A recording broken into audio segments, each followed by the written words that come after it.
नमस्कार। सुबह सुबह का समय हम सबके लिए कितनी जल्दबाजी का होता है ना। किसी को ऑफिस भागना है, किसी को कॉलेज। लेकिन जरा सोचिए, अगर हमारे शरीर की आंतरिक मशीनरी यानी हमारी जो इंटरनल पाइपलाइन है वही अचानक काम करना बंद कर दे, तो पूरा दिन कैसा गुजरेगा। आज के इस खास विश्लेषण में हम बिल्कुल इसी मुद्दे पर बात करने वाले हैं। हम जानेंगे उन 6 मुख्य कारकों के बारे में जो हमारे पाचन तंत्र को नुकसान पहुंचाते हैं, जैसे मैदा, प्रोसेस्ड फूड, तला भुना खाना, रेड मीट, डेयरी उत्पाद और कैफीन। तो चलिए बिना किसी देरी के शुरू करते हैं और इस पाइपलाइन के जाम होने के पीछे का विज्ञान समझते हैं। अब ये एक ऐसा सवाल है जो कभी न कभी हम सबके दिमाग में आता ही है। आखिर सुबह की वो रूटीन अचानक से पूरी तरह रुक क्यों जाती है।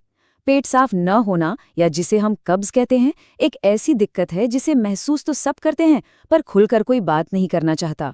जब अंदर का सिस्टम ही आगे बढ़ने से मना कर दे तो पूरा दिन एक अजीब से भारीपन में निकलता है। और सच बताऊं, इसके पीछे कोई काला जादू नहीं है, बल्कि बहुत ही सिंपल और सॉलिड वैज्ञानिक कारण है। और ये आंकड़ा देखिए, 33%। जी हाँ, 33%। ये कोई छोटा नंबर नहीं है। इसका सीधा सा मतलब है कि भारत में हर तीसरा इंसान इस जाम पाइपलाइन से परेशान है। जरा अपने आसपास देखिए, हर 3 में से एक व्यक्ति इस खामोश परेशानी से जूझ रहा है। हमारा आज का मकसद यही है कि बिना किसी भारी भरकम मेडिकल डिक्शनरी के बहुत ही आसान और आम बोलचाल की भाषा में इस समस्या की जड़ तक पहुंचा जाए। तो सबसे पहले आइए उन असली गुनहगारों की पहचान करते हैं। वो 6 चीजें जो हमारी पाचन मशीनरी को अंदर से पूरी तरह डैमेज कर रही हैं। मैदा, पैकेट बंद प्रोसेस्ड फूड, डीप फ्राइड खाना, रेड मीट, भारी डेयरी प्रोडक्ट्स और कैफीन। सच तो ये है कि अगर हमने अपने किचन से इन चीजों का असर कम नहीं किया तो बाहर का कोई भी चूरन या दवा इस सिस्टम को पक्के तौर पर ठीक नहीं कर पाएगी। इस सेक्शन 1 से शुरू करते हैं, द फाइबर स्ट्रिपर्स, यानी हमारे खाने से फाइबर चुराने वाले तत्व। अब इसे ऐसे समझिए, एक तरफ हमारे पास साबुत गेहूं है जो फाइबर और चोकर से बिल्कुल भरपूर होता है, और दूसरी तरफ है मैदा। जब गेहूं को रिफाइन करके मैदा बनाया जाता है तो उसके ऊपर की वो जरूरी फाइबर वाली परत पूरी तरह से छील कर हटा दी जाती है। अब फाइबर के बिना ये मैदा क्या बन जाता है? एकदम चिपचिपा गोंद। तो जब हम समोसे, पिज्जा या सफेद ब्रेड मजे से खाते हैं तो दरअसल हम एक बिना फाइबर वाला गोंद खा रहे होते हैं, जो सीधे जाके हमारी आंतों में चिपक जाता है और पूरे सिस्टम की रफ्तार पर ब्रेक लगा देता है। 0%, जीरो, ये एक और कड़वी सच्चाई है। चिकन, मटन या बीफ जैसे जितने भी भारी नॉनवेज आइटम होते हैं उनमें नेचुरल फाइबर बिल्कुल 0% होता है। देखिए, फाइबर वो झाड़ू है जो हमारी आंतों को अंदर से साफ रखता है। अब जब खाने में झाड़ू ही नहीं होगा तो कचरा तो जमेगा ही ना। पाइपलाइन का जाम होना तो पक्का है। तो यहाँ मेन पॉइंट ये है कि जब शरीर में फाइबर तो बिल्कुल ना हो लेकिन बहुत सारा भारी प्रोटीन और फैट पहुंच जाए तो क्या होता है? इन भारी स्ट्रक्चर्स को पचाने के चक्कर में हमारी आंतों की मांसपेशियां सच में थककर चूर हो जाती हैं। आंतों का जो अपना एक नेचुरल सिकुड़ने और खाने को आगे धकेलने का मूवमेंट होता है, जिसे पेरिस्टाल्टिक मूवमेंट कहते हैं, वो एकदम सुस्त पड़ जाता है। मशीनरी ओवरलोड होती है और बस काम वहीं रुक जाता है। अब आते हैं हमारे दूसरे सेक्शन पर, द स्लो डाइजेस्टर्स, यानी वो खाना जो पचने में बहुत ज्यादा समय लेता है। जब हम बहुत ज्यादा तेल, रिफाइंड ऑयल या घी से लथपथ खाना खाते हैं तो हमारे पाचन तंत्र को उसे प्रोसेस करने के लिए ओवरटाइम करना पड़ता है। मेडिकल साइंस में इसके लिए एक टर्म है, स्लो गैस्ट्रिक एम्प्टिंग। आसान भाषा में कहें तो तेल से भरा वो भारी खाना हमारे पेट और आंतों में बहुत बहुत ही लंबे समय तक फंसा रह जाता है। वो नॉर्मल स्पीड से आगे खिसक ही नहीं पाता और पूरी की पूरी ट्रैफिक व्यवस्था ठप पड़ जाती है। और इस देरी का नतीजा वो और भी खतरनाक है। हमारी आंतों का एक मेन काम होता है पानी सोखना। अब विज्ञान का ये सिंपल सा रूल समझिए, खाना जितनी ज्यादा देर तक रास्ते में अटका रहेगा, आंतें उसमें से उतना ही ज्यादा पानी निचोड़ती रहेंगी, बिल्कुल किसी स्पंज की तरह। इस लगातार खिंचाव की वजह से सारा मॉइस्चर खत्म हो जाता है और मल एकदम सूख जाता है। इसी स्लो कैटेगरी में एक और नाम आता है जो शायद आपको चौंका दे, भारी डेयरी प्रोडक्ट्स। जी हाँ, जरूरत से ज्यादा पनीर, चीज या फुल क्रीम दूध का सेवन भी इस पाइपलाइन को बहुत बुरी तरह धीमा कर सकता है। बहुत से लोगों को इस बात पर यकीन ही नहीं होता कि हमेशा हेल्दी माने जाने वाले डेयरी प्रोडक्ट्स भी अगर ज्यादा खा लिए जाएं तो मशीनरी को चोक कर सकते हैं। इसके पीछे का विज्ञान क्या है? देखिए, डेयरी प्रोडक्ट्स में लैक्टोज होता है और काफी भारी प्रोटीन्स होते हैं। अगर हमारा सिस्टम इन्हें पूरी तरह से नहीं तोड़ पाता तो ये सीधे आंतों में जाकर गैस और ब्लोटिंग यानी पेट फूलने की समस्या शुरू कर देते हैं। और यही बिना टूटा हुआ लैक्टोज और प्रोटीन मल को एकदम कड़क बना देता है। रास्ता एक बार फिर से ब्लॉक। चलिए अब बढ़ते हैं सेक्शन 3 की तरफ, द वाटर थीव्स, वो चीजें जो हमारे शरीर का पानी ही चुरा लेती हैं। बाजार में मिलने वाले पैकेट बंद और प्रोसेस्ड फूड्स अंदर जाकर एक बहुत ही खतरनाक चेन रिएक्शन शुरू करते हैं। इन पैकेट्स में सोडियम यानी नमक कूट कूट कर भरा होता है। जैसे ही ये बहुत सारा सोडियम आंतों में पहुंचता है, ये एक स्पंज की तरह बर्ताव करता है। ये आंतों के अंदर का सारा जरूरी पानी बहुत ही आक्रामक तरीके से अपने अंदर खींच लेता है। और जब सिस्टम का सारा पानी ही छिन जाएगा तो जो कुछ भी अंदर बचा है वो सूख कर बिल्कुल पत्थर जैसा हो जाता है। बाहर से जो चिप्स हमें बड़े टेस्टी लगते हैं वो अंदर जाकर सचमुच पत्थर बन जाते हैं। और पानी चुराने वालों में अगला नंबर आता है कैफीन का। दिन भर में वो जो हम बार बार चाय, कॉफ़ी, एनर्जी ड्रिंक्स या सोडा पीते हैं ना, वो पेट के लिए किसी श्राप से कम नहीं है। कैफीन दरअसल एक डायूरेटिक होता है। अब ये डायूरेटिक क्या भला है? इसका काम ही यही है कि शरीर का पानी खींचो और उसे यूरिन के रास्ते बाहर फेंक दो। मतलब ये हमारे पूरे इंटरनल सिस्टम को डिहाइड्रेट करके सुखा देता है। अब यहाँ शरीर का जो इमरजेंसी रिस्पॉन्स है वो बड़ा दिलचस्प है। जब कैफीन की वजह से शरीर में भयंकर पानी की कमी होती है तो हमारी बड़ी आंत सर्वाइवल मोड में चली जाती है। उसे लगता है कि सूखा पड़ गया है, तो पानी की कमी को पूरा करने के लिए आंत में जो कुछ भी मल मौजूद है वो उसमें से बचा खुचा सारा पानी भी सोख लेती है। और इस पूरी प्रक्रिया का सिर्फ एक ही मतलब निकलता है, एक बेहद दर्दनाक और पूरी तरह से जाम हो चुकी पाइपलाइन। और अब हम आते हैं अपने आखिरी पड़ाव पर, द फाइनल वर्डिक्ट। तो ये सब जानने के बाद एक बहुत ही अहम सवाल हमारे सामने खड़ा होता है।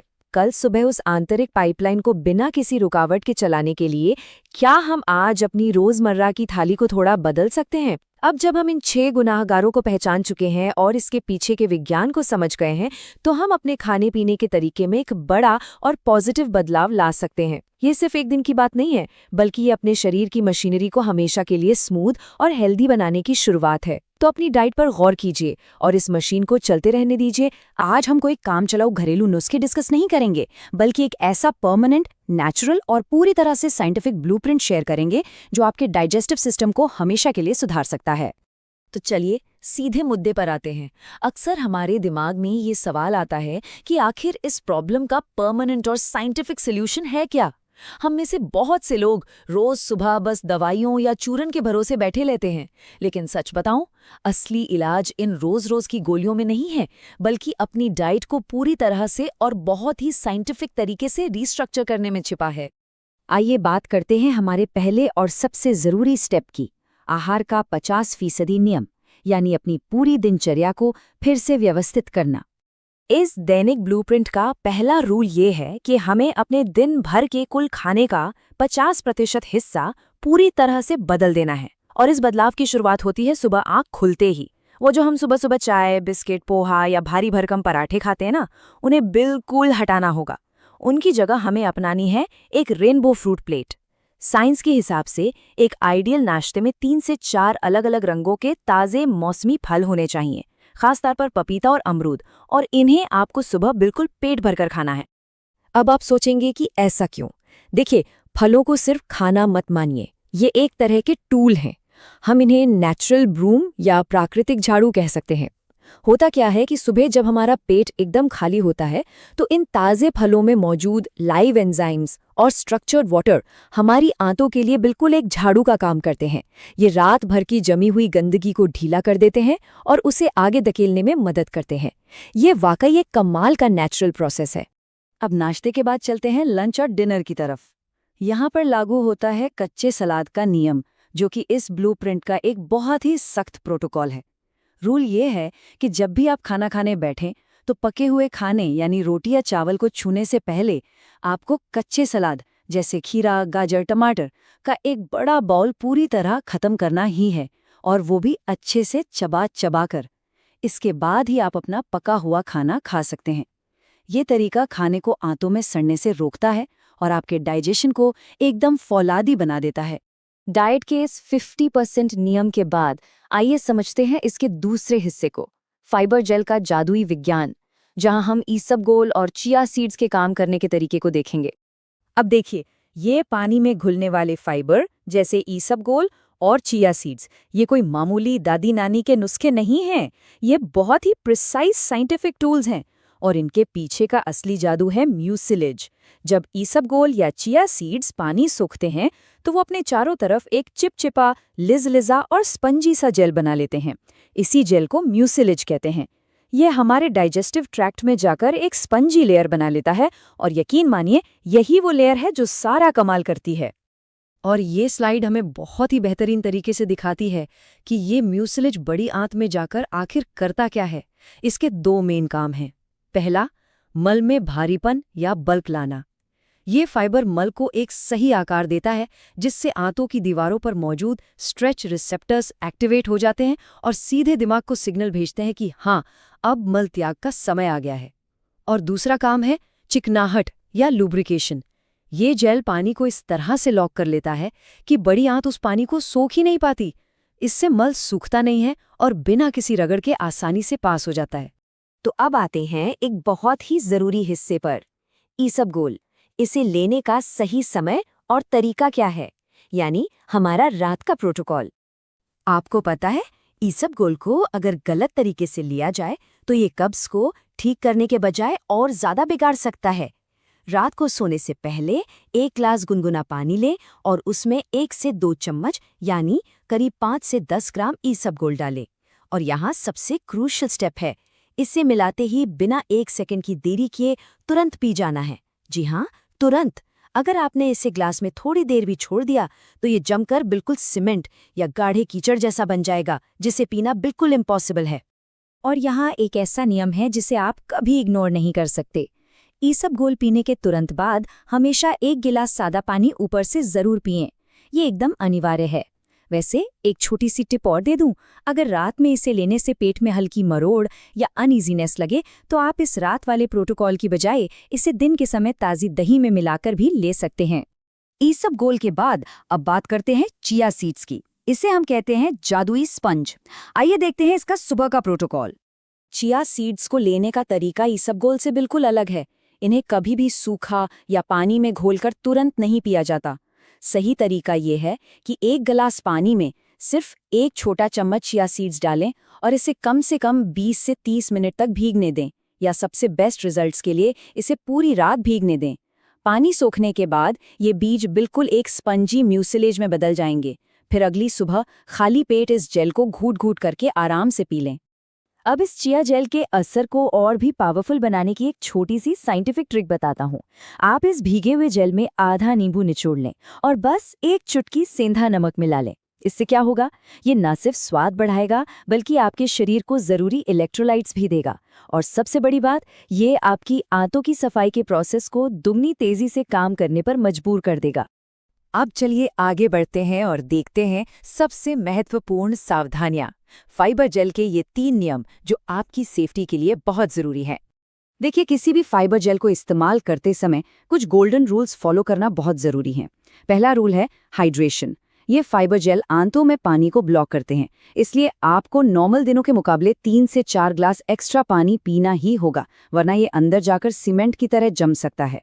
दूसरा रूट, इसकी रोज-रोज आदत नहीं डालनी है। इसे सिर्फ 3-4 दिन तक इस्तेमाल करें और बाकी के दिन हमारे उस 50% आहार नियम पर ही भरोसा करें। और तीसरा रूल, अगर आप कोई और दवाइयां भी ले रहे हैं तो फाइबर जेल और दवा के बीच कम से कम 2 घंटे का गैप जरूर रखें, ताकि ये जेल आपकी दवा के असर को सोख ना ले। तो इन सारी बातों का सबसे बड़ा टेकअवे क्या है? यही कि कब्ज कोई ऐसी बीमारी नहीं है जिसके लिए आपको जिंदगी भर गोलियां खानी पड़े। इसे रोकने का एकमात्र यूनिवर्सल रूल ऐसा भोजन खाना है जो जीवित और प्राकृतिक हो, क्योंकि नेचर ने उसमें फाइबर और पानी का एकदम परफेक्ट बैलेंस बनाया है। साथ ही ये ध्यान रखना भी जरूरी है कि अगर किसी को गंभीर बवासीर या ब्लीडिंग की समस्या है तो हमेशा पहले एक डॉक्टर से सलाह जरूर लेनी चाहिए।